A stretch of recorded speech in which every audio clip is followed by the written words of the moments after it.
This time on episode 286 of Legends of S.H.I.E.L.D., we'll be discussing Runaways, Season 2, Episode 1, Gimmie Shelter, the weekly Marvel news, and your feedback.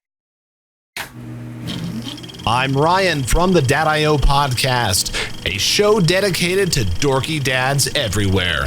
Part of the Gonna Geek Network, just like the show you're checking out now. Shows on the network are individually owned and opinions expressed may not reflect others. Find other dad-alicious geeky shows at GonnaGeekNetwork.com. You have been granted clearance by director Alfonso Mack Mackenzie. Stand by for a S.H.I.E.L.D. debriefing.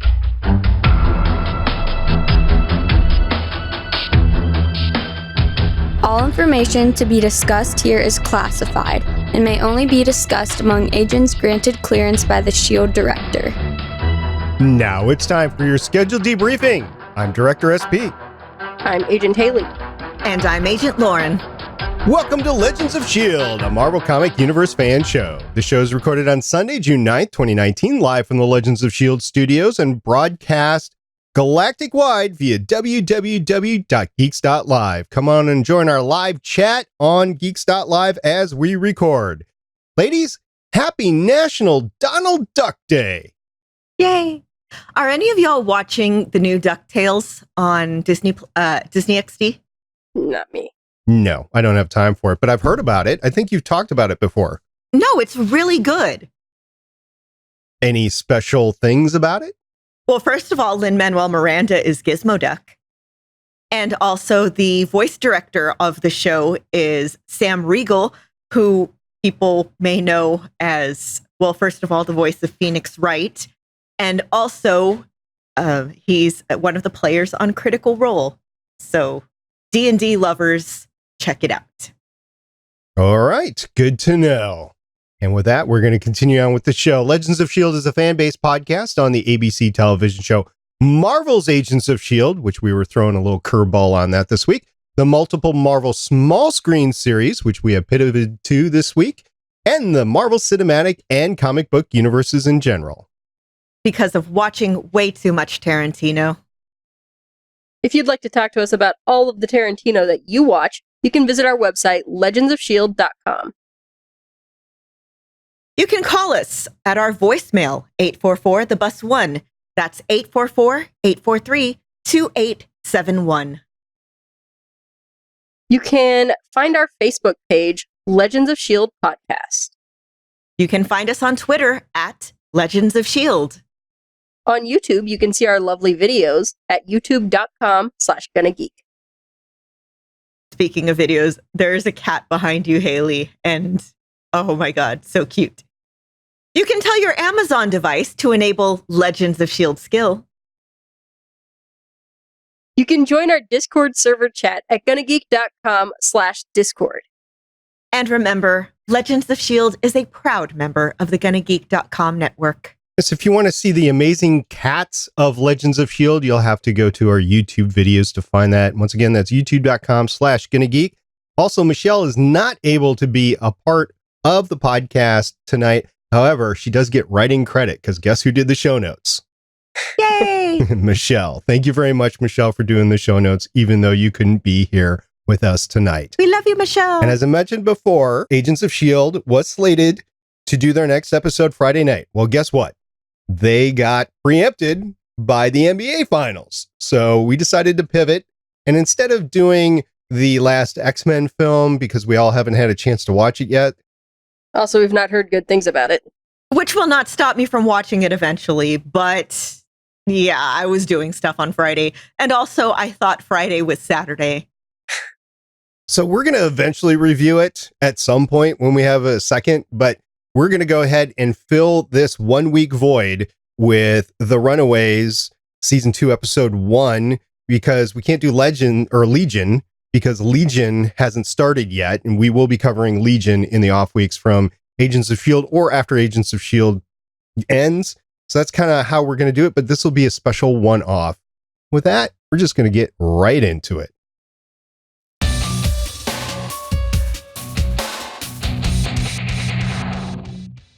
The Runaways Season 2, Episode 1 was named Gimmie Shelter. It aired on Hulu December 21st, 2018. So we're getting closer with these episodes. Haley, who directed this episode? This episode was directed by Allison Liddi-Brown. She has 73 directing credits starting in 1997, including 8 episodes of The Secret World of Alex Mack, which I adored as a kid, and I would like to actually do a rewatch of. Yes. 1 episode of Xena Warrior Princess, 1 of Star Trek Voyager, 4 of Ed, 1 of Monk, 2 of the 4400, 2 of Chuck, 6 of Friday Night Lights, 5 of Bones, 3 of Revenge, which SP adores, 9 of Scandal, 1 of The Gifted, 1 of The Runaways, and 7 Grey's Anatomy. Did you say Xenu Warrior Princess? I think I said Xenia. Okay. And 4 episodes of Ed. I don't know about you guys, but I was a big fan of Ed with Tom Cavanaugh on it. I never saw it. Never saw it. Of Ed. Oh yeah, it's kind of a situational 1-hour drama comedy, but it was pretty good. I love Tom Cavanaugh in it. And of course the 2 episodes of Chuck, that's really good too. So Allison's been involved in some really cool geek shows since 1997. I'm not surprised that she was pulled in to do this one. Lauren, who wrote this episode? This episode was written by a team. First off, we have Josh Schwartz. No one can talk this week. I talk for a living. How do I do this? How do I words? Josh Schwartz, who has 15 writing credits starting in 1999, starting with 22 of The OC, also created by him, 4 of Chuck, also created by him, 2 of Gossip Girl, 3 of The Runaways. He's also the showrunner. I will not say created by him because he did not create the comic. 1 of Dynasty, the remake, redo, follow-up, whatever it's called. Reboot. Developed by him. Reboot. Thank you. Mulligan. And we also have, as the other half of that writing team, Stephanie Savage, who has 10 writing credits starting in 2004, with 14 of The OC, 12 of Gossip Girl, also developed by her, 3 of Runaways, also showrun by her, and 1 of Dynasty, the reboot, redo, Mulligan, also developed by her. There's also a bunch of stuff that they've worked on that's still announced and in development, like she's listed for executive producer for the Nancy Drew TV series and Monster High, and he's listed as writer and executive producer for Looking for Alaska, which isn't that a John Green novel? I don't know. I'm too old to have picked up on the John Green hype train, but people like him, I understand. Anyway, so they are the writing team behind this episode. Since they've been involved in a lot of the same projects before, are they in a relationship? Do you know? I don't. Let me check IMDb for that, and I will interrupt you in the middle of the sentence probably when I find out. Yes, that's the danger of asking Lauren to research anything live when we're recording is exactly No, actually. She is, as of 2003, she was director Mick G's producing partner. And he, waiting for the page to load. Page load faster. Must load faster. Must load Must faster. load faster. He does not have a spouse listed that I can find. Okay. Oh, wait, no. He's been married to Jill Stonerock since September 20th, 2008. Okay. That is a fantastic name. That's like a Flintstones name. So the two of them just work really well together. That's awesome. Yes. Okay. Gimmie Shelter, the title of the episode. Haley is often the person we go to find out what the title of the episode means in terms of just the topic of the episode, because often the topic of the episode is encapsulated in the title. So, Haley, what do you got for us this week? So usually I do something silly and funny, but I'm too tired to think of something like that. So I'll just straight up say, like, they're looking for a place to live in this episode. It's kind of what's going on. Also, it's the name of a really good Rolling Stones song. Oh, there you go. There's that. All right. So we got songs and actual living conditions mashed together. And Haley will promise to do better the next time she's on the show. Now, we often talk about the fights in the episode just because the action choreography and stuff like that. There wasn't really a lot of true fights, but there was a chase with Chase involved. Yeah, with what was the guy's name? Mike the bike guy or whatever? Mike on a bike. Mike on a bike, that's it. Who is then chased down by Chase, which I love his nickname is Mike on a bike. I have a nickname too. Chase. But that's not never mind. I love the little girl bikes that they're all on and stuff trying to get to him. So it's a really kind of fast/slow chase. And earlier on, they're chasing him as he's stealing the Fistigons to begin with. And I'm amazed that they're able to run at a pace which is keeping up with the bike. But they are, so I guess that's their superhero power. Hey, girl bikes go fast. I've gotten in some really, really terrible accidents on little girl bikes. So don't ride little girl bikes anymore. Well, I don't because I'm not 9 anymore, but I was once 9 and I did hit a garbage can and I don't remember anything after that. And I did go fast enough to scrape most of the skin off of one of my legs. And I'm just saying, little girl bikes should not be messed with. Understood. I took my sister's little girl bike and I would go down a neighbor's driveway and I would jump off of it and I would watch it pop off the curb as it hit and just like go into the air and everything. It was like the best thing ever. If I had a camera, I would have slow-moed it. Because it was awesome. But that was before cameras were invented. I also almost ran over my dad on my little girl bike, but he moved out of the way just in time. I almost ran over a neighbor kid with a little girl bike. Yeah. Also, when I was in college, I don't know if people still do this, but when I was in college, because bike theft on campus is a thing or was a thing when I was... It still is. Probably still is, yeah. So one of the guys in my dorm brought his sister's bike with him to college, and that's the bike that he took everywhere because he figured, man, no one's going to steal this bike. And yeah, nobody stole his bike the entire time he was there. So he was riding a bright pink bike with a white basket and a little squeaky horn. That's what Chase should have done with the Fistigons. Right? I mean, if you don't want someone to steal something, you make it look old and busted, or you make it look... super girly. Right? Should have put some doilies on there. Yeah. Paint it pink with lace. Everybody knows boys can't use something that's pink. Yeah. Science. We have old Lace the dinosaur. She's got lace in her name. Also, yeah, they should have broken out the dinosaur earlier, like during the first chase. What's the point of having a dinosaur if you're not going to use it? Right? Who's going to believe him? Oh, I got chased by a dinosaur. After I stole these magic gauntlets. It wasn't just the dinosaur. None of them were using any of their powers at all. Carolina didn't use her powers at all until the very end when she fell through into the new digs. Yep. I wonder if they were just like saving their budget or what.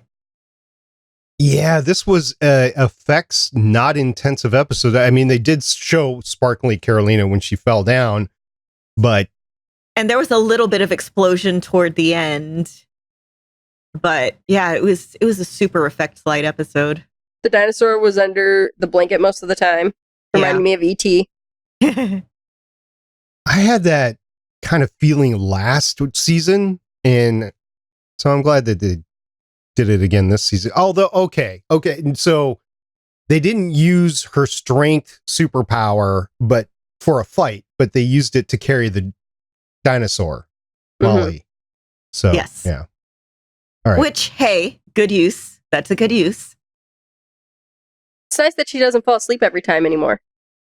Hey, she's growing into her powers. I mean, it's like weightlifting, maybe. ? I don't lift weights.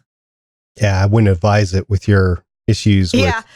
No, it's like if I tried, I mean, my shoulders pop out just from like sitting here and not moving enough. So I'm pretty sure if I actually tried to do any like heavy weightlifting, light weights I can do, like 5 pounds, 1 pound, I can do that. Well, I guess it just boils down to whatever weight you're comfortable doing damage to yourself and things around you. Fair.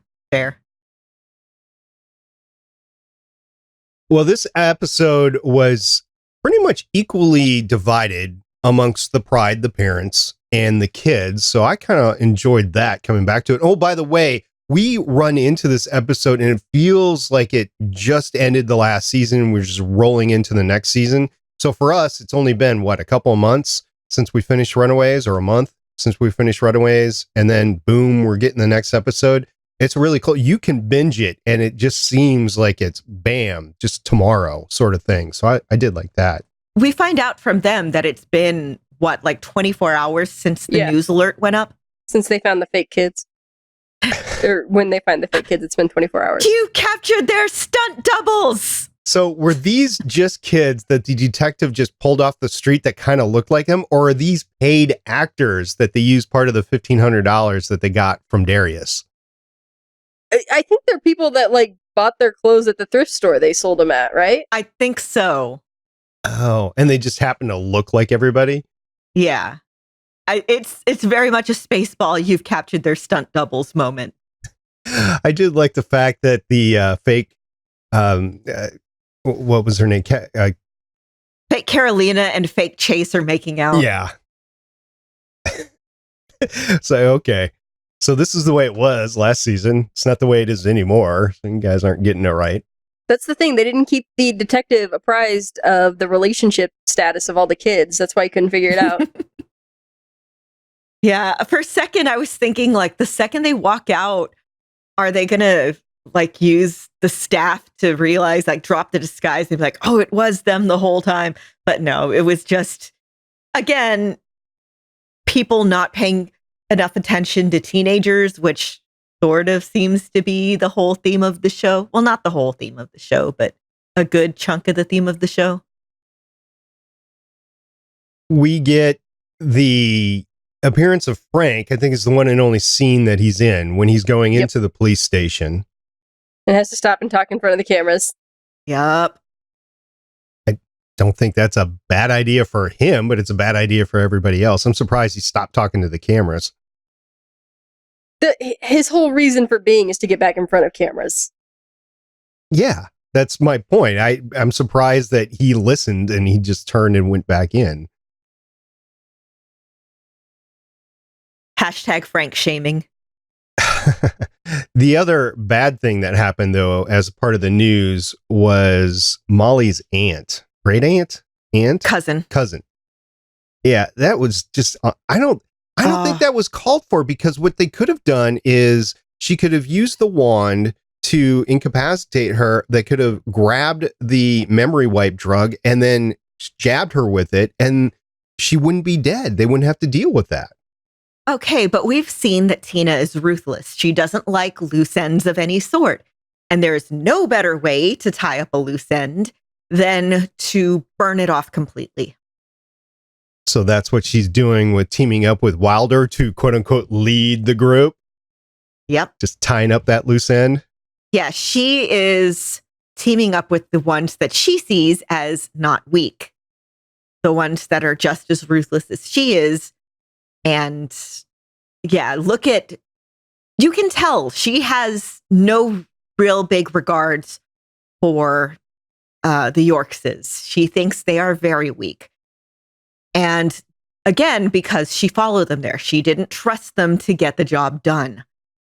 And again, Graciela was smart. She talked to the press, first of all, in a public forum so that other people would hear. She protected herself. She was armed. She didn't trust Dale and Stacy. And it would have gone great if Tina hadn't been there as backup. Yeah, Graciela, she had a 12 gauge shot off pistol is basically what she had. Oh my gosh. That thing was going to be very, very dangerous. And I'm surprised it didn't do more damage than it did. But she thought she had everything under control. The one thing that she might have done differently is actually given a copy of the tape to the press. What makes you think that's the only copy of that tape? Exactly. We have nothing that we've seen from her. I don't think she's stupid. And again, it's a tape. I think she had to have gone to like Digitized it? Yeah, I was going to say Radio Shack, but I don't think Radio Shack exists anymore. No. She must have gone somewhere and had them digitize it and had a backup made, recorded it on her phone while it was playing, and, you know, had it put in a Dropbox or something. Yeah, she can't trust the police. So I hope she didn't count on that. No. All right. We're also confirmed dealing with aliens. Yep. So both Jonah and whatever's down in that hole is an alien. I'm just going to smile and nod and let y'all talk about this because you know more. I know more based on the comics. I don't know more based on the series. But what I do know based on the comics, let's see how well that mashes up. I was just going to say, okay, so they're saying it's alien, but who knows? It could be a mutant. I don't know what it is. But we do know it's been either down in the hole or Jonah's been around for thousands, if not tens of thousands or hundreds of thousands of years. So we're dealing with some old beings right here. So the kids, this is just a funny thing that they threw in there. The kids are hungry and they end up going to a soup kitchen and it's being paid for by their parents. Yeah. Just can't get away from them. Which it does show that Pride is doing some good in the world. Just that's not the prime goal of the group. Well, okay, so this is kind of funny. Speaking of Pride, it's Pride Month. Yep. And there's a lot of contention about corporate involvement in Pride Month because you're going to see a lot this month of rainbow stuff, rainbow everything everywhere from people who don't necessarily actually support the quilt bag community, like Twitter and YouTube, who are notoriously very bad about actually supporting queer people on their communities, but have no problem just being like, hey, look, we're flying a rainbow. And one of the arguments that I've seen is, I mean, yeah, it sucks that these people, it's just, you know, trying to score brownie points, but it's kind of a good thing that people are being like, oh, hey, there's enough money to be made from supporting these communities because most people do these days. So it's that whole, you know, the evil empire is inadvertently doing a good thing. And I see it kind of being the same thing here. They're doing it just to kind of give themselves brownie points and help them to fly under the radar. Yeah. But they are actually helping this population. Yeah, in generic terms, until they discover that they're actually going to destroy it. Oh, yeah. But they also didn't know they were going to do that. To be fair, they're all kind of pawns in this game.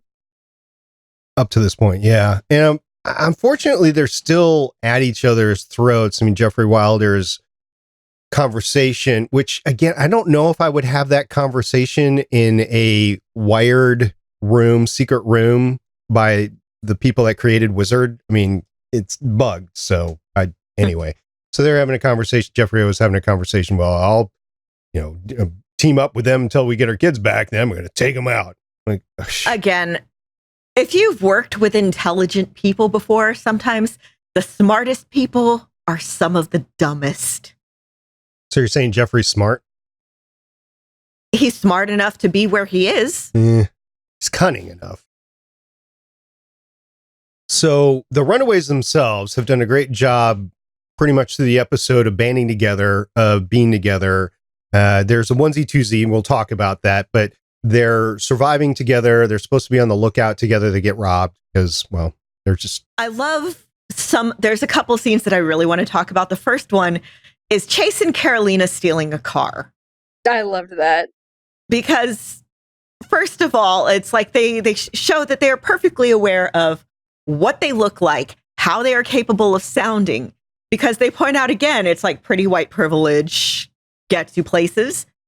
As long as you look a certain way and sound a certain way and act like you belong a certain place, you can get away with a lot. There's a podcast that I like called Behind the Bastards.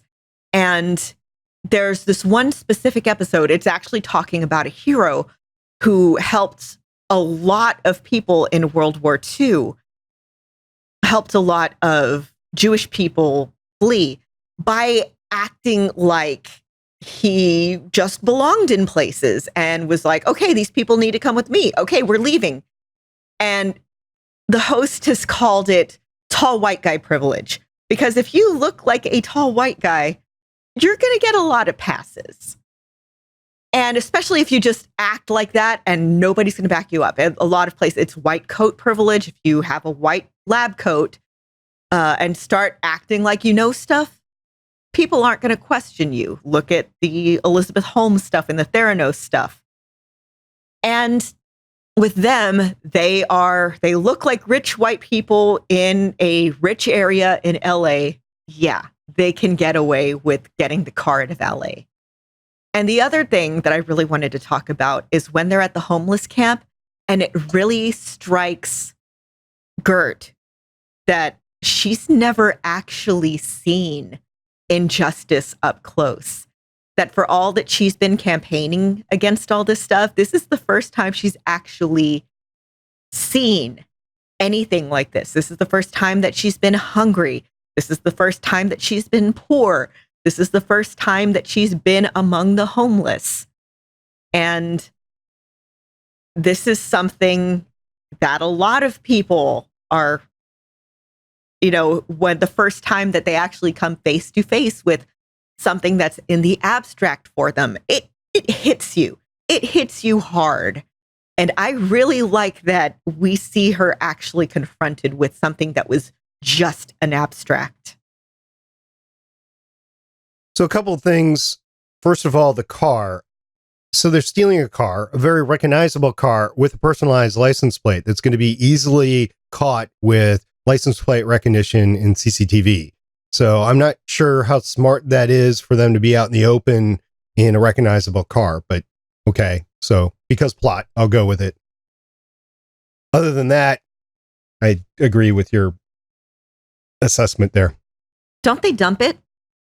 I assume they dumped it right after they got to Graciella's. Because, that's really, really dumb if they don't. They also put all their not all their fingerprints, but they have fingerprints in the house, so they can be connected to the house and the car, so.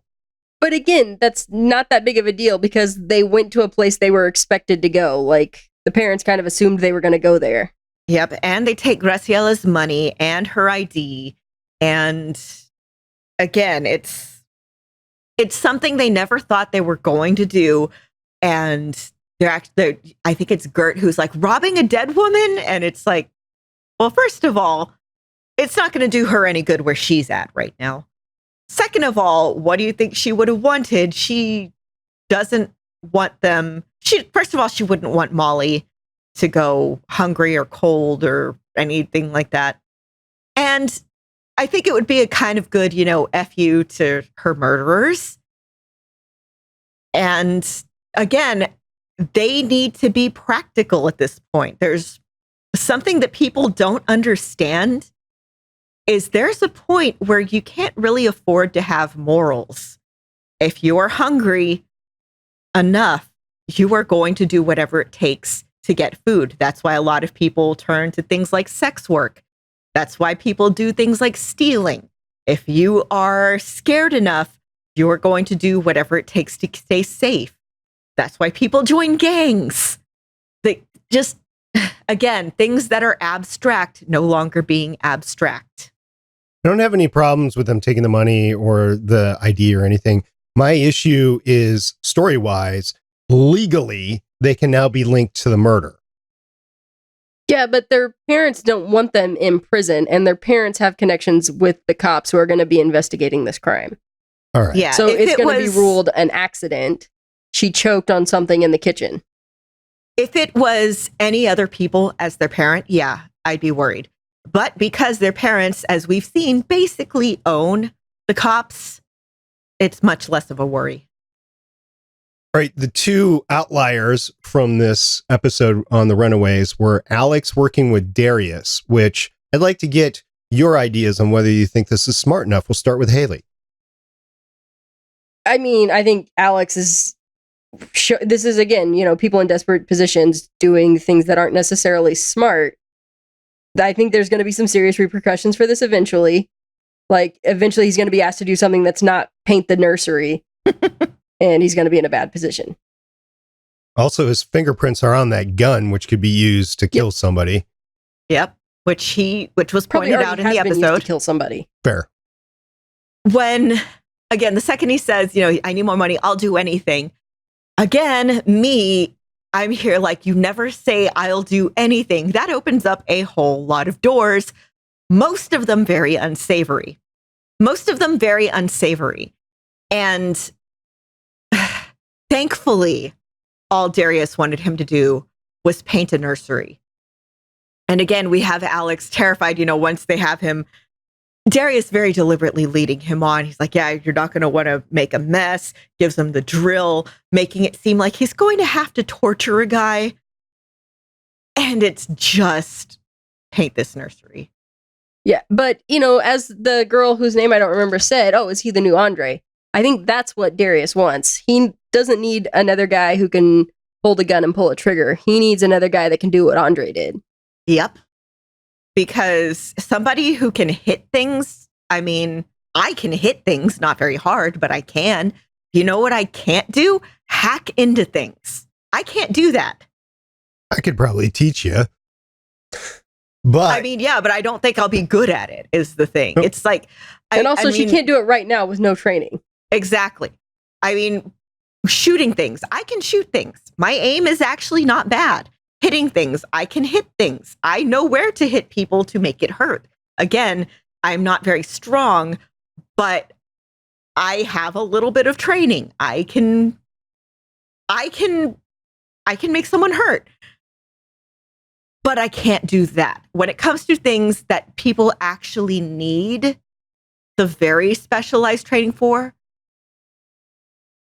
that, somebody doesn't, just go out and box for fun, or somebody doesn't grow up, squabbling with their siblings, something like that. If you get in a fight with your brother or your sister, all you got to do is hit. You don't have to know anything about firewalls. So the one thing I will remind you about Darius is he saw all of their powers full blown. He's seen that. So he knows that they're special, not once, but twice. Because once was when he was trying to kidnap Alex, and the second time was in the construction site. So he's fully aware of what these kids can do. I think that's another thing he would not mind using to his advantage. Mm-hmm. Which I'm sure is his plan, but he has to manipulate that into happening. He can't just force it into happening because he knows that they can overpower him. And again, that's another thing. Bring Alex in just a little bit deeper, a little bit at a time. See how much of himself he's willing to give away until there comes that point where he has to bring in other people. It's a smart move. It's terrible and it's extremely cunning, but it's smart. Do you think, given the current relationship status of Alex, that the sister is going to be involved in manipulation, or do you think it's going to be like a real relationship? I think she's going to keep him interested in being involved with Darius. Agreed. Longer than he should. I don't know if there will be anything genuine there, but I think that teenagers being teenagers, yeah, he's he's going to do something dumb because, let's face it, we all probably did I know I did really stupid things as a teenager with a crush. Yep. So let's move on to Carolina and her outlier moment of going to see Jonah. Interesting move on her part. Well, she did just find out he's her father. But they also know that he's involved with Pride, which is trying to kill people. That's still a big thing to find out. Like 2 days ago in the timeline of the show is when she found that out. Yeah. Okay. So she's still trying to find, but she's going in solo. I assume she hasn't told the rest of the team, the rest of the Runaways, where she's at and what she's doing. I don't think that's incredibly smart, but. Nope. Again, as with most things, use the buddy system. And she is not using the buddy system. Well, because all her buddies would tell her this is a bad idea. Exactly. That's why you use the buddy system. And they definitely used the buddy system when they found their new lair. Haley, tell me about this lair. Looks pretty kick-ass. I mean, don't know really much about it other than it doesn't have, power or water, which seems like a drawback. Hey, it also has raccoons. Yeah. More pets. I Yes. also keep thinking, Nico doesn't have much to do right now since she doesn't have the staff. Which is a little unfortunate. Yeah. Solution, get the staff. Yes. I was kind of surprised that they decided to stay in LA and not leave LA. So obviously staying in the general area means that they're going to try to do so. Like Gert's going to want to go back for her meds at some point. Oh, you can get drugs on the street. Mm-hmm. I don't know if you can get those drugs, but yes, you can definitely get drugs. Anti-anxiety meds, you can get those on the street. Okay. Yeah. I haven't ever tried to buy anything on the street. I haven't either, but I know you can get those. Okay. Yep. You can get anything anywhere. All you got to do is know the right person. So I was trying to get the background of this layer in my head. Is this like a bomb shelter or was this built like thousands of years ago? It looks like it's just a house that ended up covered by dirt. I know what it is in the comics. And if y'all would like to know, I can tell you. Yeah, let's go. Go ahead. What's it in the comics? Yeah, that's fine. That doesn't seem like a spoiler. All right. In the comics, it's one of their parents' old houses. They call it the hostel. It's just an old house. But this one is covered with rock and mud and it's part of the mountain. They might say that it's like a house that ended up covered after a mudslide or something like that. Yeah, covered after a mudslide or something built like by some eccentric artist in the 50s or... Well, it doesn't seem like it was meant to be underground because it seems like they fell through like a skylight. Yeah, it does have windows, which you wouldn't expect something underground to have windows.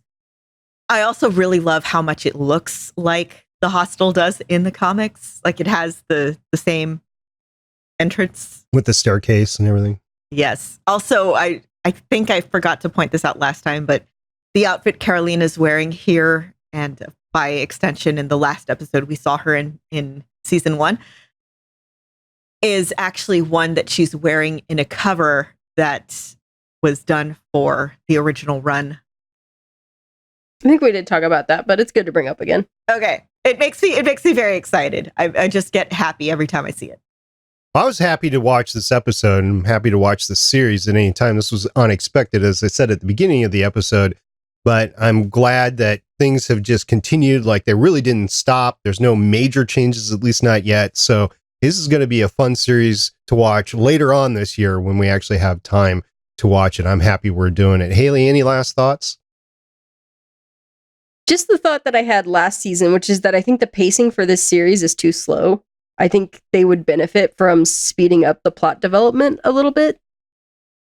Are you talking about the first few episodes of the first season or the entire season? Really, even when it picked up last season, it still was kind of a slow-paced show.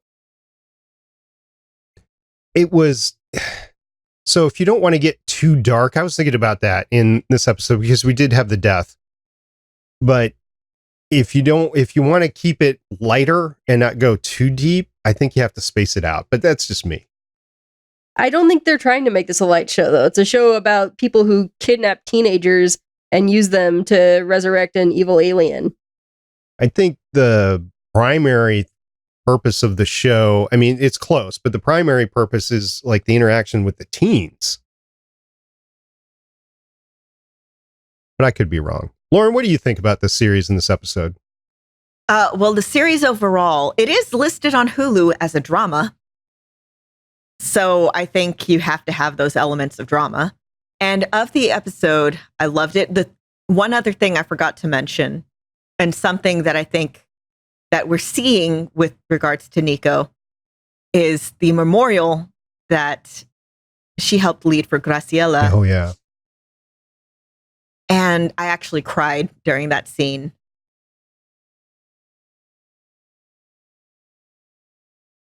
We're starting to see her find herself as kind of the heart of the team.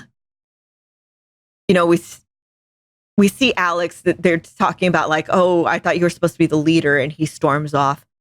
And then Nico sort of picks up and has them, you know, with the ceremony, and everybody else from the homeless camp sees what they're doing and helps and pitches in and, you know, puts something meaningful there. And it's this incredibly beautiful scene. And admittedly, I'm a bit raw from something recently, but yeah, it was just very good. And even without the staff right now, even without, you know, everything, that did sort of show me like, oh, okay, this is where this is positioning Nico somewhere where I think we're going to see more of her throughout the season. All right. Well, I look forward to watching this again sometime in the future, probably later on this fall, and getting the rest of the 13 episode season. So we got 12 more episodes headed towards us. By the way, I was looking at different ways of consuming this, especially since we were going to have the big break between this episode and the rest of the season. So I did consider getting a Hulu subscription, but ultimately, when I did the calculation in my head, because we're going to be watching this one now and then the rest of them over such a long period of time, decided it was cheaper to get the actual package. And the only place I could find the season was Hulu or Vudu, because Amazon does not have season 2 of the Runaways. So looks like to me, unless I missed something, the only two places that you can get this is either by subscribing to Hulu or going to Vudu and buying season 2. Yeah, I'm sticking with Hulu because there's a bunch of other stuff that I'm watching on there. I'm not watching anything else on Hulu at the moment, so that's a consideration as well. If I started watching something else, then it would be viable. It's only $5.99 a month. Yeah. Well, Handmaid's Tale just came back, but I haven't been in an emotional space to watch that yet. Me either. I haven't even watched season 2 of that, but I mean, Harlots, Letterkenny, Broad City's on there. Geez, what else am I watching? There's a bunch of movies that just came to there. I think a bunch of DC animated movies are still on there. I just added a whole bunch of like documentaries and stuff to my list when I was getting ready to watch this, and I was like, well, let's see what's new on here. So I just added a bunch of stuff to my queue today. All right. So next Sunday, this is going to be a repeat. We're going to be talking about Agents of S.H.I.E.L.D. season 6, episode 5. The Other Thing, unless the NBA actually supplants it again. I'm looking forward to that and having Michelle back.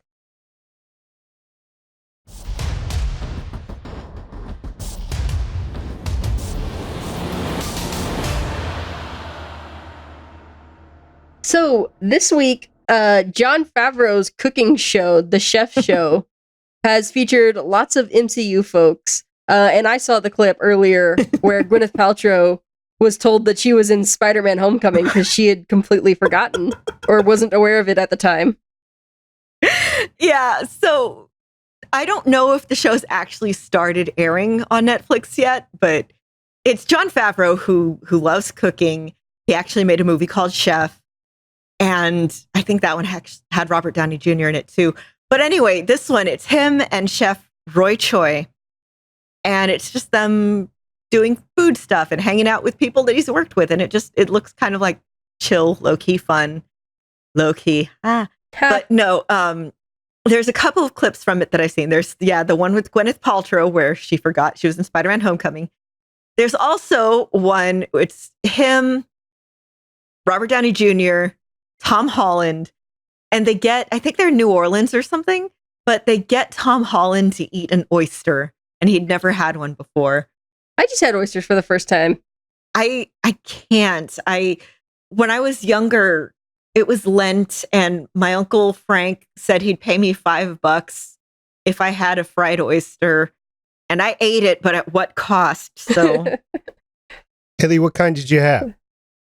I don't know. We went to a place that had a bunch of oysters, and those are the kind I had. Were they just on the shell and you slurped them out? Yeah. Were they fried? On the shell. okay. Which is the kind that Tom Holland had. They gave him with like some hot sauce, and he slurped it down. I can't. In other news, so this is about the Runaways. So how fortuitous that we watched it this week. Elizabeth Hurley is joining as a classic Marvel villain in season 3. Which Marvel villain, you may ask? Morgan Le Fay, Ooh. who is also a figure from classic literature. So, as it says in the article, Morgan Le Fay was created, by Stan Lee and Joe Maneely and made her debut in 1955's Black Knight #1. Loosely based on the similarly named character from Arthurian legend, Le Fay is the half-fairy, half-sister of King Arthur and a master of the mystic arts, as well as the one-time love interest of Doctor Doom. So, we'll see how that fits into Runaways Season 3, since we are just starting Runaways Season 2. Elizabeth Hurley's always great to watch on the screen. I can't wait to get to season 3 and see her, villain or no. It's going to be fun seeing her on the screen. She's fantastic, and now I want to rewatch. I wanted to say Bedazzled, but that's not the name of the movie. The one where she plays the devil and Brendan Fraser is also there. Oh, Bedeviled? I know what you're talking about. What's the name of it? Isn't it Bedazzled? It might be. Is it Bedazzled? I think it is. Well, whatever. It's the one. There's fantastic gifts from it, like the one where Brendan Fraser is crying. I miss Brendan Fraser. He's so good. He's on Doom Patrol. Oh. Yeah. Who's he playing? He's playing Robot Man. Okay. By the way, it is Bedazzled. It was a 2000 movie. Makes me miss high school. So, more Marvel news. We're getting a first look at the Loki Disney Plus logo and concept art. All right. This was technically from April, but we're just now getting our first glimpse of it, because in April they had a Disney Plus Investors Day. And I think I actually remember vaguely us talking about it then. But anyway, MCU Cosmic has a picture, and it's the logo, which actually reminds me a little of the Loki Agent of Asgard font and everything, which it should. I mean, it's very reminiscent of that. The Journey into Mystery, Loki Agent of Asgard, the comics that feature Loki. And there's I would have called it a photo, but apparently it's concept art. And it's Loki in the 70s, because he's getting out of a car and Jaws is showing on a screen in the background, like on the marquee. So yeah, we are getting Loki hopping through time and space, like we were talking about the other week. Is it the 3D Jaws that, comes out of the screen and, and Back to the Future 2? Nope. It's just regular old Jaws. Okay, so it is back in the past. Back in the day. Now, the God of Mischief on Earth in 1975, the article says. So that's what we've got coming from the TV world. From the movie world, there are some Keanu Reeves rumors. Okay, so I'm on a bit of a Keanu Reeves high. Everybody is. Yeah, I saw John Wick 3 a couple weeks ago. And then I saw Always Be My Maybe on Wednesday? Netflix. I guess. Anyway, it's really cute, and Keanu Reeves is fantastic in it.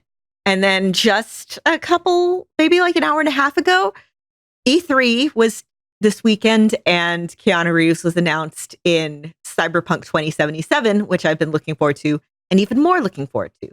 But now, according to another thing from MCU Cosmic, not... Anyway, I can talk. Keanu Reeves is being sought for a role in the Eternals.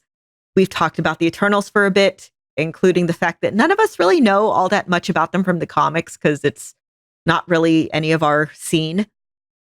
But negotiations are apparently underway. He is not signed yet. That's all anybody really knows. And shrug on that. I know people have had, sort of like, oh, if you could cast Keanu Reeves in MCU, who would you cast? This article says, I think he'd make a great Silver Surfer. Mephisto? Yeah, Scott and I, that would be fun. Scott and I have talked, and back in the day when everybody was like, oh, who should they cast as Doctor Strange? Scott was like, oh, I bet he'd make a great Doctor Strange. And I was still very set on Oded Fair. And that didn't happen. We got Bandersnatch Cummerbund. But yeah, question mark. That would be really cool if he played Mephisto. We did a bunch of MCU mutant casting on the GonnaGeek.com show, and Keanu Reeves' name came up quite a bit. Just let Keanu Reeves play whoever he wants. I'm there for it. I love Keanu Reeves. Does he know this? Probably. He is an immortal sage creature, after all. Okay. And last bit of news is about X-Men Dark Phoenix, which is not getting good reviews and is also apparently not doing well at the box office. Yeah, Dark Phoenix is having the worst opening of any X-Men movie ever. From the AV Club, it brought in $14 million on Thursday and Friday night combined. And on something that I saw just before we started recording, I think it's due to lose like 100 million or something is the estimate. I'm going to see it at some point. Again, I've been saying it looks like garbage, but I'm going to go see that garbage. I saw a couple spoilers about there's a mutant cameo that I'm like, oh, that looks cool. And about what the post-credit scene was. And I'm like, oh, I guess that's fine. But all in all, it just sounds like a big shrug. I'm just going to keep reading my X-Men fanfic and miss the days of X-Men First Class fandom from back in the day. I wonder how much effect the Disney merger had in this and how much Apocalypse had to deal with this, because Apocalypse wasn't all that good either. Okay, Scott and I were actually talking about this at dinner the other night. Apparently, the only reason Jennifer Lawrence agreed to come back was on the condition that she approve of the director, because it sounds like she hated working with Bryan Singer so much that it was just a miserable experience. They all kind of hated working with Singer. So, yeah, it sounds like X-Men Apocalypse was kind of a miserable experience. Okay, well, I guess it was an okay movie, but we had so many issues with it. I won't ever watch it again, I don't think. I mean, I think I've had it on in the background on HBO, but it's not one that I've actively sought out. I don't think I even bought the Blu-ray. I don't think I did. I don't know. I think I did buy it, but I think I bought it a lot later after it came out. I don't know for sure if I have it or not. Yeah, you can hear our airing of grievances on our X-Men Apocalypse episode. Yeah, talking about Blu-rays, I did order the steel case, which is, I think, exclusively available through Best Buy, or Captain Marvel, which shows up this week. Well, now I need to hop on the Amazons. Yup. Because I looked earlier this week, and it was like they didn't have the release date available yet. We're all sitting here doing happy dances. Well, Amazon has not gotten the first run, the opening week of the movie for quite some time. So that's why I've been getting the stuff from Best Buy, is because Amazon hasn't had it available opening week. Yeah, I've had really bad luck buying new movies through Amazon. Yeah, so it's been out in digital for a couple of weeks, as they all are these days. But of course, I want the Blu-ray, and I did go, well, if I'm going to get the Blu-ray, might as well get the steel case. So that's what's coming. And the kids actually have started to really like the steel case. Like one of them came by to borrow the Hulk, and they were like, "Oh wow, what? I really like these metal cases. What are they called? Well, steel case. Yeah, they were really cool. Yeah, well, they cost more, and you can't just get them. You have to pre-order to get them and stuff like that. So at least the kids are getting a kick out of them. Anyway, with that major disappointment about Dark Phoenix, we're just gonna move on into the feedback.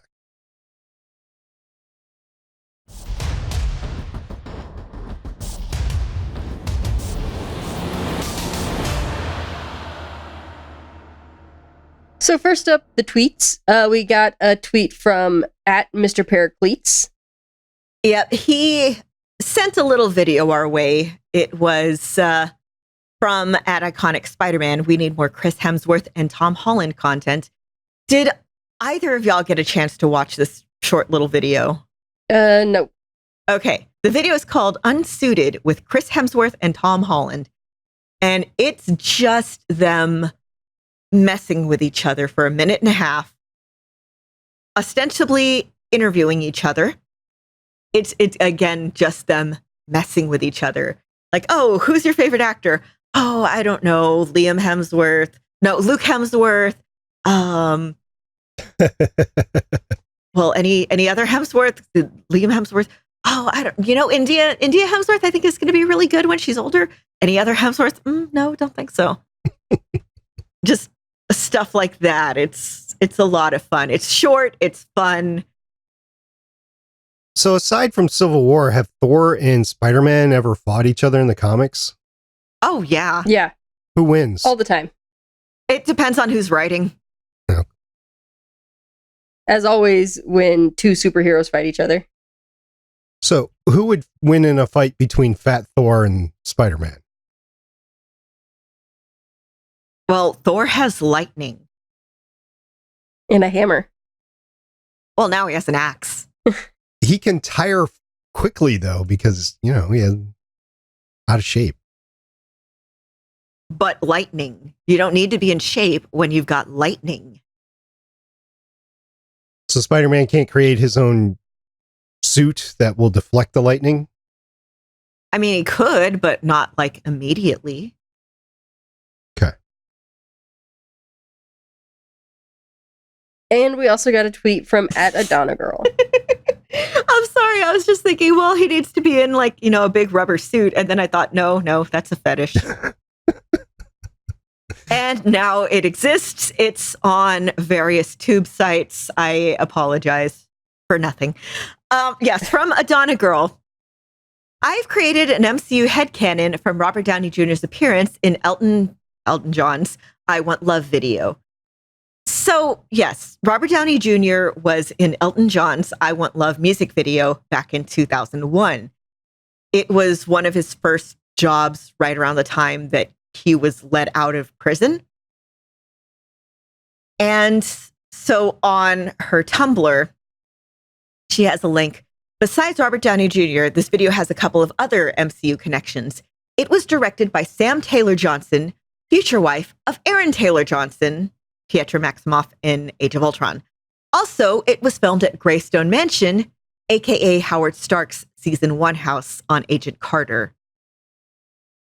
So she says, I can picture Tony hanging onto the house, assuming Howard never sold it, or buying it back and roaming the empty rooms reflecting on his life, which is sort of the whole thing in the video. Interesting. Yeah, we could go back to that. That would be a great scene for like a future Tony Stark video, like as he's trying to mentor people. Tony Stark just haunting the house. Well, he's kind of... No, I know he's deceased, but if he left videos for other people. Ah, okay. I'm just picturing, I like mine, just Tony Stark, the really annoying ghost, just like, ooh. Be really cool with Science Bros, right? Right? I'd love to be an annoying ghost. He keeps like moving Steve's shield around. If ghosts are real, I want to be an annoying ghost. I'm just going to constantly move people's like keys and wallet and phone. And they're just going to think, oh, I'm so forgetful. I never remember where I put those things. Give me your Wi-Fi password. Still getting used to a keyless car. That's just weird to me. Oh, that's another thing. I'll constantly change their Wi-Fi password. or flip it back to the factory setting or whatever. Why is my homepage? Oh no, I'm not going to say it because then somebody's going to look it up, and then I will. Well, I'm not going to have regret, but SP will be mad. Yeah, let's keep it kid friendly, sort of, kind of. Too late. Yeah, fair enough. All right, so with all that, we're done with the feedback for the week. Thank you very much for everybody that interacts with us, both on Discord, on Twitter, and wherever else you get in touch with us. We really appreciate all of the feedback. And now we're completely caught up, by the way, with our back catalog. So a little bit more on that later. But in the meantime, we're going to do as the ladies preferred, and we're just going to fall into our new layer, and we're going to get this one out.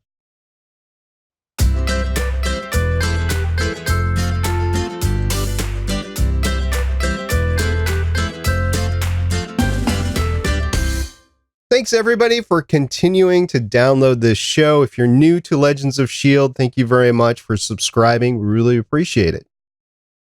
Thank you to everybody who gets a hold of us on Twitter, on Discord, just anywhere. Thank you for sending us stuff. As you can tell, we love it. We love being entertained by it. And whenever we get back to live tweeting, whenever the NBA is done interrupting us, we love you live tweeting along with us. And we love, if you live in a different time zone, seeing your own live tweets. Thank you to everyone that catches up on the back catalog that SP has been filling in. I'm sure there's some nuggets and pearls of joy in there. I don't remember because we recorded those almost 2 years ago. My bad on those not getting out sooner. But SP is the hero here, and I hope you enjoy them all. Yeah, the last one, as we were recording this, will be, so by the time you hear this, it'll be out. It's Legends of S.H.I.E.L.D. 220. It is on the Defenders finale, which the episode is titled The Defenders. So I don't think I'm having a stroke when I'm announcing that one. But yes, it is all out. Our back catalog is completely filled. And thank you for your patience on waiting for episodes that were recorded in October, November of 2017. So until next time, I'm Director SP. I'm Agent Haley. I'm Agent Lauren. And we will see you next week. Bye. Bye. Bye.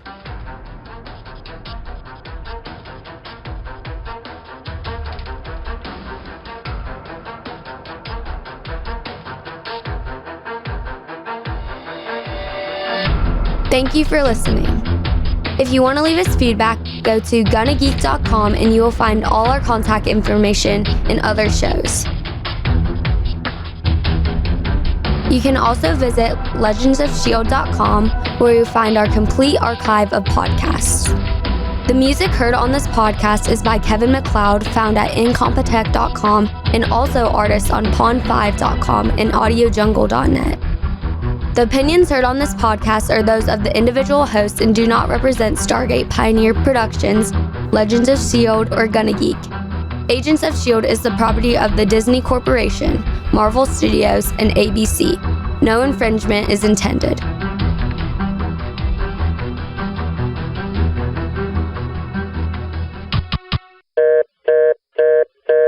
Legends of S.H.I.E.L.D. is copyright 2013 through 2019.